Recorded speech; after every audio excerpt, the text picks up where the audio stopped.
43岁的男光棍竟然不愿意要一个头婚的大龄剩女，这位大哥的一番话真的是击碎了所有大龄剩女的一个白日梦。前几天呢，我也想体验一回当红娘啊，就想给一位43岁离婚带孩子的光棍呢介绍一个35岁的头婚大龄剩女，但是让我万万没有想到的是，男方呢居然让女方的面都没有见就直接给拒绝了。事情呢是这个样子的，我老婆呢有一个朋友是43岁了，离婚2年，一直呢都是自己带着一个女儿过，事业单位啊，年收入呢大概有10万块钱左右。我给他介绍呢是我老婆娘家的一个表妹，跟我呢差不多年纪差不多大啊，人也长得特别漂亮，可是就是一直没有找到一个合适的对象。在武汉的一家外企里面任职的是销售部经理，年收入呢是20万以上，两个人的工资呢在我们这边高消费低收入的一个城市里面还算是不错的。于是呢我就先把我老婆的这个朋友的情况呢跟我表妹说了，我表妹呢觉得还行，虽然说男方的工资呢没有他的高，但是呢在事业单位里面比较稳定啊。还有一个就是男方呢是带一孩子，他说如果是两个人聊得来，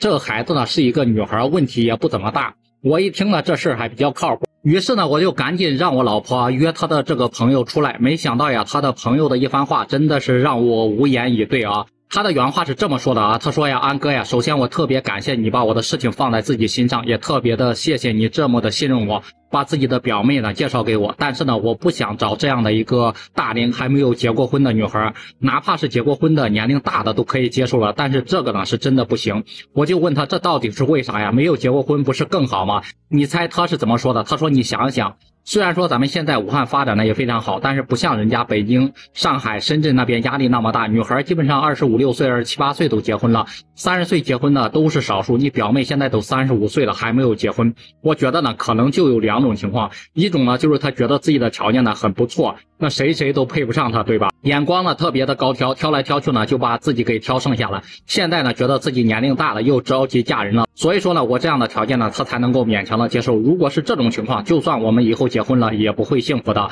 她会继续保持着她高傲的一个姿态出事，我还没有沦落到要娶个菩萨回家把他供着的一个地步，而且呢他还是销售部经理，平时工作肯定比较忙，应酬出差更是少不了。别想着指望他能够照顾家里面，我呢到了这个年纪了，就是想着呢能找一个踏实顾家的一个老婆，哪怕是没有工作2婚的我都是可以接受了。那还有一种情况就是，你像她这种嫁不出去的女孩啊，肯定是曾经狠狠的爱过，却被深深的给伤害过。一般有过这种经历的女孩，她们已经心灰意冷了，不再对婚姻对爱情抱有希望，更别说全身心的投入到一个新的感情里面。就算她现在打算结婚，也可能只是想随便找个人嫁了，或者呢是迫于家里的一个压力，结婚对于他们来说就是结婚而已，就像是完成工作完成任务一样，而且做什么事情呢感觉都没有太多的激情。这样的人呢我觉得呢还是挺可怕的。最后我老婆的这个朋友还给我了一个提醒，他说安哥呀，你以后呢还是不要再给你这个表妹介绍对象了，就算是介绍成功了，她可能呢也不会感激你，